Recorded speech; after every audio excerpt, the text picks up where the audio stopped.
네, 영혼의 언어를 품으라는 제목으로 말씀을 나누겠습니다. 오늘 본문의 1절과 2절 말씀 한번 같이 읽어 보겠습니다. 예수께서 다시 바닷가에서 가르치시니 큰 무리가 모여들거늘 예수께서 바다에 떠 있는 배에 올라 앉으시고 온 무리는 바닷가 육지에 있더라. 이에 예수께서 여러 가지를 비유로 가르치시니 그 가르치시는 중에 그들에게 이르시되 갈릴리 호숫가에서 예수님이 바다에 배를 띄워놓고 많은 사람들을 가르치고 계십니다. 예수님께서 직접 말씀의 씨앗을 뿌리고 계시는 장면입니다. 저는 이 사복음서를 볼 때마다 하나님의 말씀으로 오신 그분이 직접 하시는 말씀, 진리 자체이신 분이 전하는 그 진리, 그것을 들었던 사람들에게 얼마나 축복이 되었겠는가 생각을 해봅니다. 여러분의 영혼에 하나님의 언어를 쌓아가는 축복이 있기를 바랍니다. 사람은 무엇을 먹는가에 따라서 몸이 달라지게 돼 있고 또 사람은 어떤 말을 듣느냐에 따라서 그 사람의 내면 세계가 달라지게 돼 있습니다. 그래서 오늘 이 말씀을 준비를 하면서 언어는 그 사람의 영혼의 얼굴과 같다 이런 생각을 했습니다. 사람의 얼굴을 보면서 물론 요즘 뭐 여러 가지로 안티에이징 노력들을 많이 하시지만 세월을 못 속인다 이런 말을 하잖아요. 언어도 마찬가지입니다. 그 사람의 언어를 들어보면 그 영혼의 민낯이 드러나게 돼 있습니다. 마치 얼굴에 세월이 그대로 드러나듯이 언어에는 그 영혼의 상태가 어떠한지가 드러나게 됩니다. 우리가 일주일 내내 어떤 언어를 먹고 살아왔는가? 미디어에서 끊임없이 선정적이고 폭력적인 언어, 또 달콤한 감언 이설들과 자극적인 언어, 이런 언어들을 계속 듣다 보면 이 영혼의 피로감이 쌓여가게 됩니다. 게다가 이 시대에 온갖 거짓된 사상들의 언어가 있잖아요. 물질이 만능일 수가 없습니다. 그런데도 물질 만능주의, 또 성공이 제일일 수 없음에도 불구하고 성공 제일주의, 동성애 같은 경우에 창조 섭리와 인륜에 맞지 않음에도 불구하고 그를 지지하는 극단적인 인본주의, 이런 세상의 거짓된 언어들이 끊임없이 다가오기 때문에 우리 영혼은 많이 피폐하고 지쳐 있습니다. 여러분이 아침 첫 시간에 좋은 음식을 먹고 하루를 상쾌하고 든든하게 시작을 하듯이 여러분의 영혼의 살과 피가 되고 또 하나님께서 우리를 강건케 하시는 그런 하나님의 생명의 말씀을 아침 첫 시간에 꼭 읽고 묵상하고 하루를 시작하시기를 축복합니다. 시편 57편 8절 저희가 새벽 예배 때마다 선포하는 말씀인데요. 한번 같이 읽어볼까요? 내 영혼아 깰지어다 비파야 수고마 깰지어다 내가 새벽을 깨우리로다. 아멘. 네, 읽으시면서 결단을 하셨어요. 내가 새벽을 깨우겠다. 내 영혼아 깨어 일어나야 된다. 사람이 아침잠에서 자리에서 일어났어도 몸이 깨어나지 않는다 뭐 이런 표현하듯이 우리가 하루를 살아가도 영혼이 깨어나지 않은 상태로 살 수가 있어요. 여러분 아침 첫 시간에 우리가 말씀을 대하고 하나님의 임재 가운데 들어가면서 내 영혼을 깨우면서 살 수 있다. 아침 첫 시간에 대하는 그 하나님의 말씀이 송이꿀보다 더 달게 되기를 축복합니다. 또 이 새벽에 일어나서 아침 준비를 하시면서 또 출근하면서 출근길에 새벽 예배 들으신다는 그런 이야기를 하시는 분들이 많이 계세요. 근데 또 거실에서 골방에서 혼자 새벽 예배를 하고 있는데 요즘 계속 자고 있다. 뭐 이런 얘기를 하시는 분들도 있습니다. 그런 분들은 주저하지 마시고 비전 센터로 오시면 좋겠습니다. 자, 이어지는 3절 말씀 읽겠습니다. 들으라 씨를 뿌리는 자가 뿌리러 나가서. 네. 지금 씨를 뿌리는 자에 대한 비유를 하시는 것인데 예수님 자신이 지금 많은 사람들에게 말씀의 씨앗을 뿌리고 계시죠. 여러분 그런데 말씀뿐만이 아닙니다. 마치 농부가 뿌리는 그 씨앗에 뭐 쌀, 보리, 수수 이런 곡식들의 유전 형질, 그 DNA 설계가 담겨 있는 것이잖아요. 그것도 하나님의 섭리인 것처럼 마치 동일한 것입니다. 우리의 영혼이 어떠해야 한다는 영혼의 설계도를 하나님의 말씀 가운데 담아두셨다는 거예요. 그래서 그 말씀의 씨앗으로 우리가 존재하게 되었고 그 말씀의 씨앗이 우리 안에 들어올 때 망가졌던 우리의 내적인 질서가 회복이 되는 것이죠. 창세기 1장 3절 말씀 읽어볼까요? 하나님이 이르시되 빛이 있으라 하시니 빛이 있었고 말씀하심으로 빛을 창조하시고 말씀하심으로 창세기 1장을 보면 세상 만물을 창조하십니다.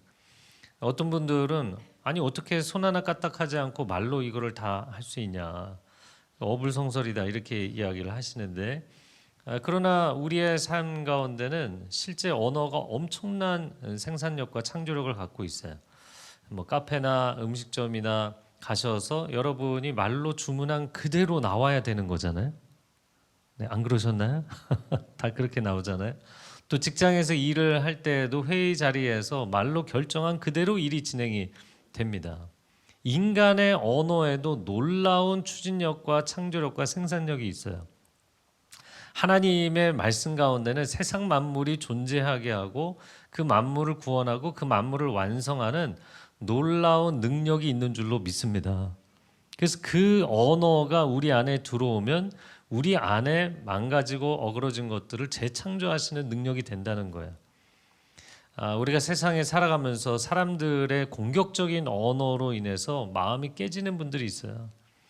그러면 이분이 분명히 선한 언어, 정직한 언어, 좋은 언어를 사용하던 분인데 사람들에게 끊임없이 이렇게 공격을 당하다가 마음이 무너져서 그 언어, 본인의 언어를 잃어버리고 하나님이 주신 고유한 좋은 언어를 잃고 어두운 언어를 사용하게 되는 사람들도 있습니다. 그러한 분들은 이 하나님의 생명의 말씀으로 다시 살아나게 되기를 축복합니다. 세상의 거짓된 언어에 덫에 걸려서 영혼의 진실을 빼앗긴 분들도 이 진리의 말씀이 내면에 충만해져서 내 안에 진리가 가득하여서 진리의 언어를 다시 회복하게 되기를 축복합니다. 그러므로 아침 첫 시간을 하나님의 진리 안에서 시작한다는 것 참 중요합니다. 말씀으로 내 영혼을 든든하게 채우고 그리고 세상에 나아가야만 세상 언어에 대한 거짓된 언어 또 공격적인 언어 이런 언어에 대한 면역력을 갖고 삶을 살아갈 수 있는 것이죠. 자, 오늘 말씀을 저희가 20절이나 읽은 것은 앞부분은 비유를 하셨고 또 뒷부분은 비유에 대한 해석입니다. 비유에 대한 해석이 나오기 전에 10절에서 12절 말씀 같이 읽어보겠습니다. 예수께서 홀로 계실 때 함께한 사람들이 12제자와 더불어 그 비유들에 대하여 물으니 이르시되 하나님 나라의 비밀을 너희에게는 주었으나 외인에게는 모든 것을 비유로 하나니 이는 그들로 보기는 보아도 알지 못하며 듣기는 들어도 깨닫지 못하게 하여 돌이켜 죄사함을 얻지 못하게 하려 함이라. 예수님이 비유로만 말씀하시니까 함께한 사람들이 질문을 했습니다. 그러자 주님께서 아주 노골적으로 말씀을 하셨는데 하나님 나라의 비밀을 너희에게는 알려주지만 외인들에게는 알려주지 않는다. 왜냐하면 그들이 보거나 듣거나 깨닫지 못하게 합니다. 자, 그러면 이런 구절을 볼 때 우리가 반문하게 되는 거죠. 아니 하나님 예수님께서 우리를 알도록 깨닫도록 해주지 않으시면 우리가 어떻게 알 수 있느냐. 더 나아가서 사람이 깨닫지 못하는 것이 어떻게 사람 책임이냐. 그거는 주님 책임이 아니냐라는 거죠. 여러분 정말 그럴까요? 예수님이 못 알아듣게 해서 그들이 모르는 것이 아니었습니다. 예수님이 가장 많이 하나님 나라에 대해서 티칭을 해주신 곳이 이 갈릴리 지역의 사람들이었어요. 근데 예수님 공생의 사역을 거의 마무리할 즈음에 이 가버나움, 벳세다 이 지역의 사람들이 얼마나 하나님 말씀을 거부했는지에 대해서 그들의 완악한 마음에 대해서 탄식하시는 내용이 나오게 됩니다. 그러니까 실제로는 그들이 받아들일 마음이 없었기 때문에 들을 귀가 없었던 것이죠. 제가 이것을 묵상을 하면서 그런 생각을 해봤어요. 한 10년 전쯤이었습니다. 제가 결혼식 주례를 많이 해서 서울의 웬만한 예식장은 다 가본 것 같아요. 그런데 한 예식장에 하루 토요일 날 쭉 스케줄들이 있잖아요. 근데 제일 마지막 스케줄이었던 것으로 기억이 납니다. 제가 도우미에게 가서 제가 오늘 주례자입니다. 저에게 장갑과 코사지를 주십시오. 저를 위아래로 훑어보더니 그냥 가버리는 거예요. 아무 말이 없어요. 그래서 왜 그러지? 제가 한 10년 전에는 조금 젊어 보였던 것 같아요. 그런데 제가 이분에게 또 쫓아가고 지금 이제 예식을 시작해야 되니까 제가 오늘 주례자입니다. 주례 목사입니다. 저에게 장갑과 코사지를 주십시오. 근데 또 저를 훑어보더니 가버리는 거예요. 이제 결국에는 예식이 시작할 때까지 뭐 계속 쫓아다닐 수는 없고, 그래서 이거 아무거 없이 그냥 올라갔던 기억이 있어요. 뭐 그런다고 못하는 건 아니니까. 여러분, 제가 아주 명시적으로 얘기했잖아요. 근데 그 사람이 받아들일 생각이 없는 거예요. 무슨 이유인지 말은 안 하니까 모르지만, 여러분, 지금의 상황이 그런 상황입니다. 예수님이 지금 어려운 얘기를 하시는 게 아니었거든요. 비유라는 것은 아주 일상적인 소재를 통해서 쉽게 설명을 해주시는 가르침이었어요. 갈릴리 농촌의 사람들에게 씨 뿌리는 비유만큼 쉬운 가르침이 어디 있겠습니까? 그러니까 하나님의 말씀에 대해서 처음부터 마음의 쇠 빗장을 가로지르고 난 듣지 않겠다, 이런 사람들에게는 그 쉬운 비유가 그게 도대체 무슨 뜻이야? 무슨 얘기를 하고 싶은 거지? 이렇게 어렵게 다가오게 된다는 거예요. 그래서 종종 가룟 유다를 불쌍히 여기고 변호하고 싶어하는 분들도 계시거든요. 하나님이 유다가 예수님을 배신하도록 예정하셨다면 그래야만 십자가 사건이 완성되니까 유다가 도대체 무슨 잘못이 있느냐, 자기가 원치 않아도 그 길을 가야 했으니 오히려 유다는 불쌍한 게 아니냐. 여러분, 그럴까요? 네, 생각을 안 해보셨나요? 유다가 너무 착해서 그 일을 하고 싶어 하지 않음에도 불구하고 하나님이 억지로 시키셨는가? 아닙니다.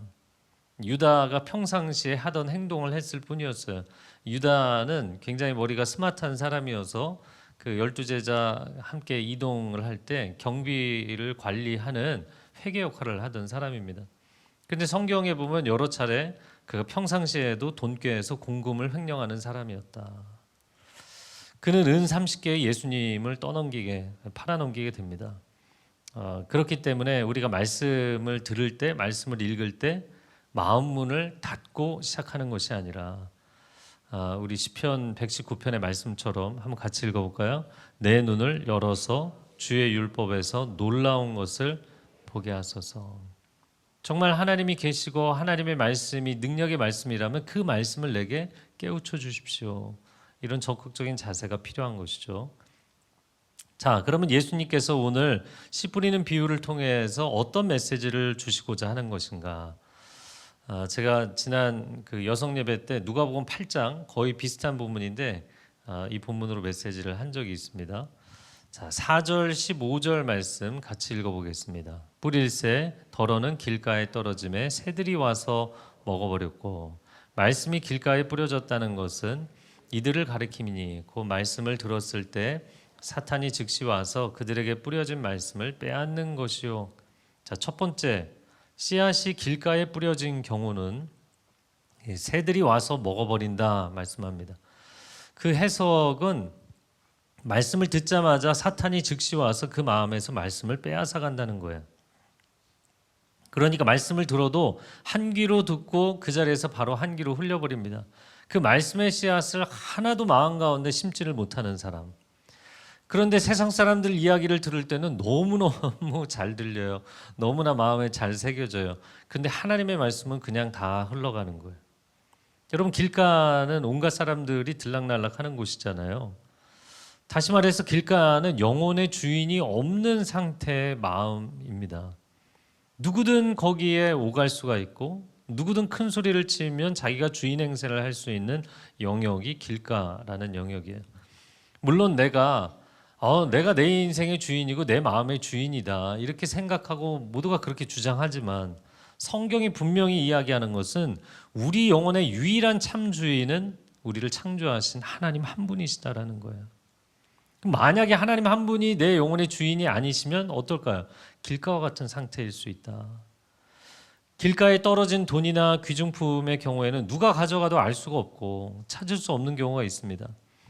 주인이 없는 길가와 같은 마음으로 살면 나도 모르는 사이에 다른 사람들이 내 영혼의 주인이 되기도 하고 또 어둠의 영이 내 영혼의 주인 행세를 하기도 한다는 거예요. 그래서 빈집에서 사고가 많이 나고 여러 가지 문제가 있는 것입니다. 저는 여러분의 영혼의 주인이 명확하게 하나님 한 분이시기를 축복합니다.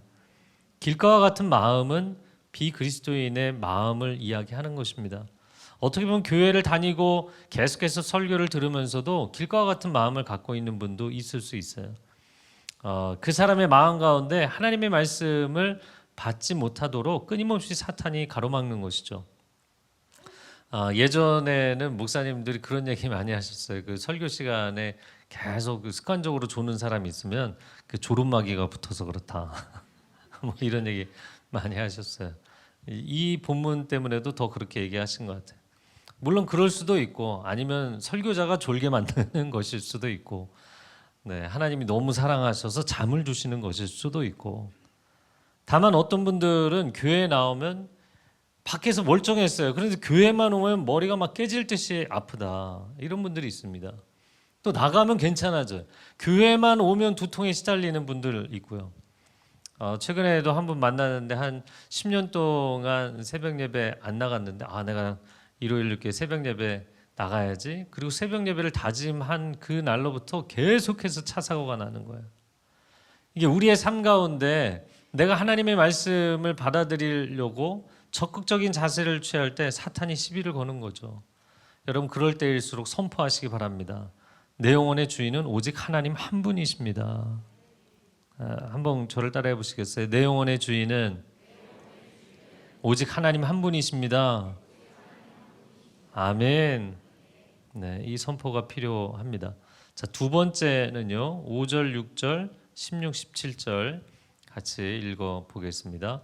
더러는 흙이 얕은 돌밭에 떨어짐에 흙이 깊지 아니하므로 곧 싹이 나오나 해가 돋은 후에 타서 뿌리가 없으므로 말랐고, 또 이와 같이 돌밭에 뿌려졌다는 것은 이들을 가리킴이니 곧 말씀을 들을 때 즉시 기쁨으로 받으나 그 속에 뿌리가 없어 잠깐 견디다가 말씀으로 인하여 환난이나 박해가 일어나는 때에는 곧 넘어지는 자요. 두 번째는 씨앗이 돌밭에 떨어진 경우입니다. 싹은 나는데 흙이 얕아서 뿌리를 내리지 못하기 때문에 해가 뜨면 금방 쓰러진다. 그 해석은 처음에는 말씀을 기쁨으로 받아들인다는 거예요. 근데 환난이나 박해가 오면 오래 견디지를 못한다. 이 사람은 길가의 상태보다는 한 단계 나아간 사람이에요. 말씀을 좋아해요. 그런데 깊이 뿌리를 내리지 못해요. 제가 캐나다 밴쿠버에 갔을 때 정말 환경이 좋습니다. 여기 분당이 이제 서울보다 훨씬 녹지가 많잖아요. 나무도 많고. 근데 밴쿠버는 정말 가는 곳마다 공원이고 침엽수들, 비가 10월부터 4월까지 계속 내리기 때문에 침엽수들이 20m, 30m 높이 나무들이 굉장히 많아요. 그런데 그 밴쿠버에 한 번은 엄청난 강풍이 온 적이 있습니다. 그래서 강풍 피해가 났는데 그 2, 30m 되는 아름드리 나무들이요 수천 그루가 쓰러지더라고요. 왜 그러냐면 뿌리가 깊지 않아서. 그러니까 우리는 겉으로만 보잖아요. 근데 겉으로 보이는 게 전부가 아니라 바람이 강풍이 부니까 뿌리가 깊지 않아서 오히려 위해가 더 클수록 빨리 쓰러지게 되더라고요. 우리가 하나님의 말씀 좋아합니다. 감동도 받습니다. 하지만 내가 어려움이 생기면 그 말씀을 가장 먼저 놓아버리는 사람. 내가 인생에 환난과 어려움이 생기면 그 말씀을 끝까지 붙잡고 갈 생각이 없는 사람. 그러니까 하나님과의 관계로 놓고 보자면 하나님을 좋아하기는 해요. 그러나 하나님을 정말 사랑하는 것까지는 아닌 사람. 오늘날 젊은이들을 보면서 한 가지 안타까운 것은 이성 간에 썸만 타고 그리고 헌신할 마음이 없는, 조금 교제하다가 단점이 보이거나 아니면 서로 갈등이 생기면 여기까지, 우리 여기까지 하자, 그렇게 끝내는 거예요. 여러분, 완전한 사람은 세상에 존재하지 않습니다. 완전한 사람, 흠이 없는 사람을 만나려고 그러면 만날 수 없는 거예요. 주님하고 결혼해야죠. 그런데 사랑이 인생을 다듬어가고 완성시켜 가는 것이거든요. 신앙생활도 마찬가지입니다. 주님과 조금 교제하다가 힘들어지면 언제든지 내려놓을 마음을 가진 사람. 네. 제가 참 요즘 이렇게 보면서 충격적으로 느낀 것은 그냥 신앙생활하다가 이걸로 내가 힘이 안 나서 안 되겠다, 그냥 타종교로 가시는 분, 샤머니즘으로 가시는 분, 이런 분들 많이 봤거든요. 여러분, 하나님을 좋아하는데 그냥 그 정도의 사이인 것이죠. 제가 교제 중인 청년들 가끔 저에게 찾아와서 질문할 때가 있어요. 우리 사이에 이런 문제가 생겼는데 내가 계속 이 교제를 해야 되느냐, 내가 이 사람하고 결혼까지 해야 되겠느냐. 첫 번째 대답은 그걸 왜 나한테 묻느냐. 두 번째 대답은 정답은 당신이 안다. 당신이 그 사람을 사랑하는 만큼 가는 것이다. 문제의 종류, 문제의 강도가 아니라 그 문제보다도 내가 그 사람을 더 사랑하면 넘어서는 것이고, 사랑의 분량이 그만큼 안 되면 거기서 멈추는 것이죠. 우리가 신앙생활도 뭐 하나님 말씀을 지키고 종교적인 어떤 율법적인 행위를 하는 것으로 오해할 때가 있는데, 성경은 끊임없이 이야기합니다. 신앙생활은 하나님을 사랑하는 것이다 라는 거예요. 하나님을 사랑하면 그 사랑 때문에 어떠한 어려움이 와도 하나님을 내려놓을 수 없어요. 하나님과 멀어질 수 없어요. 하나님의 말씀을 가볍게 생각할 수 없는 거예요. 나를 사랑하셔서 진자리 마른 자리 갈아 누워 주시고 정말 아침과 저녁으로 사랑의 잔소리를 평생을 해주신 그 부모님처럼 하나님이 사랑이 넘치시는 분이잖아요. 그 사랑의 잔소리를 엑기스만 모아놨는데 한 권의 성경이 됐잖아요. 그렇게 나를 사랑하시는, 구구절절히 날 사랑하심 성경에 써 있지 않습니까?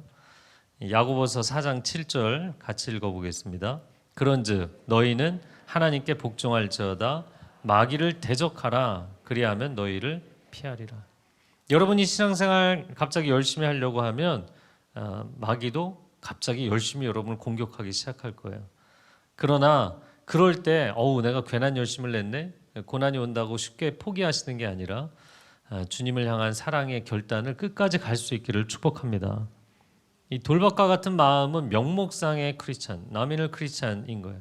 교인이라는 이름만 갖고 있는, 그러나 하나님과 인격적 관계까지 들어가지 못한 안타까운 경우입니다. 여러분, 교회를 다닌다고 해서 아니면은 어떤 영향력이 있는 좋은 교회를 다닌다고 해서 내 구원이 보장되거나 삶에서 영적 승리가 보장되는 게 아니에요. 하나님을 인격적으로 깊이 사랑하고 그분을 의지할 때 여러분의 삶 가운데 승리를 비로소 체험할 줄로 믿습니다. 자, 세 번째입니다. 7절, 18, 19절 같이 읽겠습니다. 더러는 가시떨기에 떨어짐에 가시가 자라 기운을 막음으로 결실하지 못하였고, 또 어떤 이는 가시떨기에 뿌려진 자니 이들은 말씀을 듣기는 하되 세상의 염려와 재물의 유혹과 기타 욕심이 들어와 말씀을 막아 결실하지 못하게 되는 자요. 자, 씨앗이 가시떨기에 떨어진 경우에는 씨앗이 자라기는 해요. 그런데 가시도 함께 자라기 때문에 결국에는 기운을 막아서 열매를 맺지 못한다. 그러니까 이 해석은 세상의 염려와 재물의 유혹 때문에 말씀의 기운이 막히게 된다. 왜냐하면 내 마음속에 말씀의 씨앗만 자라는 게 아니었던 거죠. 내 마음속에 세상 물질과 향락에 대한 열심도 품었기 때문이에요. 오롯이 말씀만 품었다면 내 안에 하나님의 평강과 질서와 은혜를 경험했을 텐데, 세상 것에 대한 과도한 욕심, 그로 인한 근심과 걱정, 허무함, 불안감, 이런 것들이 밀려오는 것이죠. 그래서 우리가 앞에 이제 세 가지 종류의 땅을 보았는데, 이 세 가지는 점진적으로 구성이 되어 있습니다. 길가는 아예 씨앗이 땅에 심겨지지도 못해요. 두 번째, 돌밭은 약간 그 흙 가운데 들어가긴 했는데 흙이 얕기 때문에 싹은 텄는데 그 다음에 자라지를 못해요. 그리고 가시밭은 싹도 나고 줄기도 자랐어요. 그런데 마지막에 열매를 맺지 못한다는 거예요. 왜 열매를 맺지 못했는가? 기운을 전부 가시덤불이 빼앗아갔기 때문입니다. 그래서 성경은 세상과 하나님을 우리가 겸하여 섬길 수 있다 없다? 없다고 명확하게 말씀하시는 거예요. 마태복음 6장 24절 같이 읽어보겠습니다. 너희가 하나님과 재물을 겸하여 섬기지 못하느니라. 한 나라에 두 왕이 있을 수가 없고, 우리의 마음의 하나의 보좌에 세상과 하나님을 동일하게 동시에 왕으로 섬길 수는 없는 것이다. 가시밭 같은 마음은 세속적인 크리스찬의 마음입니다. 우리가 인생을 살아가면서 세상의 물질, 지위, 영향력 다 필요합니다. 그러나 그것을 위해서 살지는 마세요. 그것을 위해 사는 순간 인생의 가치관이 뒤집어지고 영적 질서가 무너지게 된다는 거예요. 내 마음의 보좌에 하나님 한 분이 좌정하시기를 바랍니다. 너희는 먼저 그의 나라와 그의 의를 구하라. 그리하면 이 모든 것을 더하시리라. 그것은 우리가 어떻게 하면 삶의 필요들을 채울 수 있는가, 그 방법론을 얘기하는 것이 아닙니다.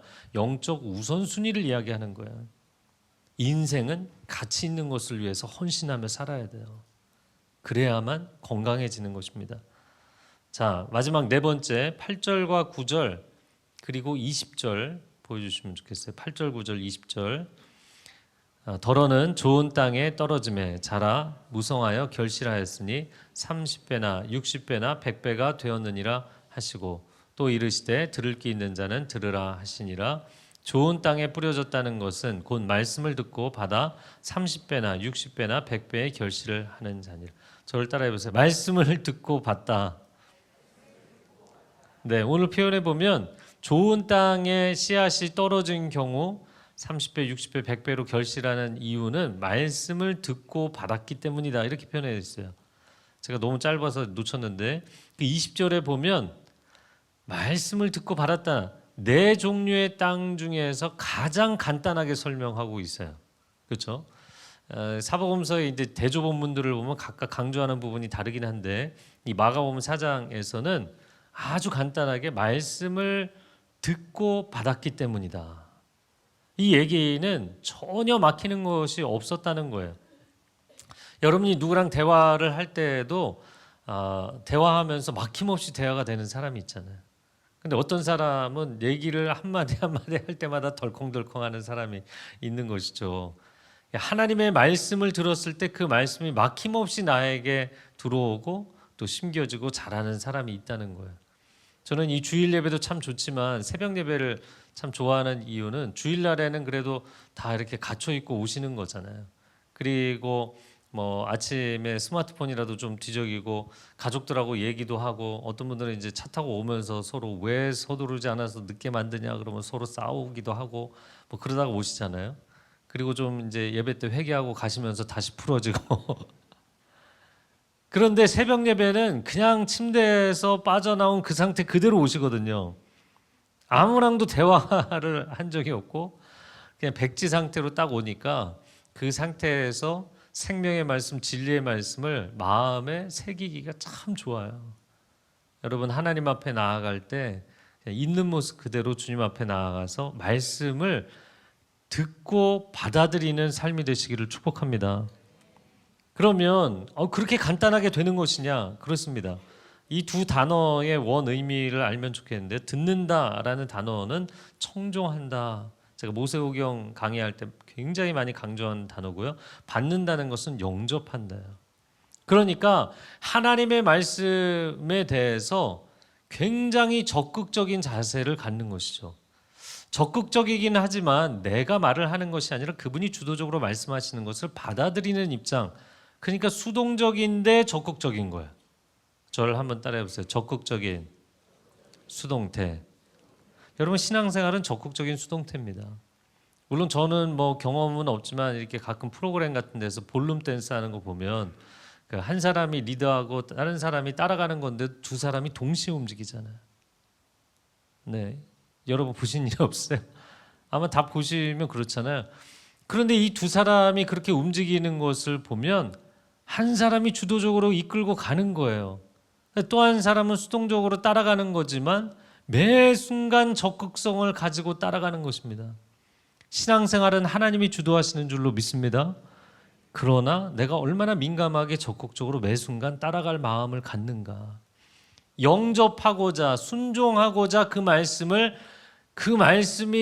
떨어지기만을 기다리듯이 그렇게 받아들이는 그 사람은 말씀의 씨앗이 그 심령에 심겨지고 싹이 나고 줄기가 자라고 열매를 맺게 될 줄로 믿습니다. 그러니까 이런 마음의 상태는 돌짝도 걸러내고 가시덤불도 이미 다 정리를 한 상태인 거예요. 내 마음에 하나님의 생명의 말씀이 심겨지는 것을 막을 만한 것들을 다 제거한 상태. 말씀과 또 다른 것이 있을 때 세상에서 어려움이 오고 다른 것에 부딪혀도 말씀을 포기하는 것이 아니라 말씀을 선택하기 위해서 다른 것들을 내려놓을 수 있는 마음의 상태인 것이죠. 이 좋은 땅과 같은 마음은 굿 크리스찬, 좋은 크리스찬의 마음입니다. 그러면 좋은 크리스찬이란 어떤 사람인가? 선한 행실을 많이 하는 사람인가? 아니면은 뭐 교회 봉사를 많이 하는 사람인가? 성경을 많이 하는 사람인가? 아니요. 방금 말씀드린 대로 적극적인 수동태로 주님을 따라가는 사람. 주님은 우리가 그렇게 주님과 행복하게 온전하게 동행하기를 원하시는 줄로 믿습니다.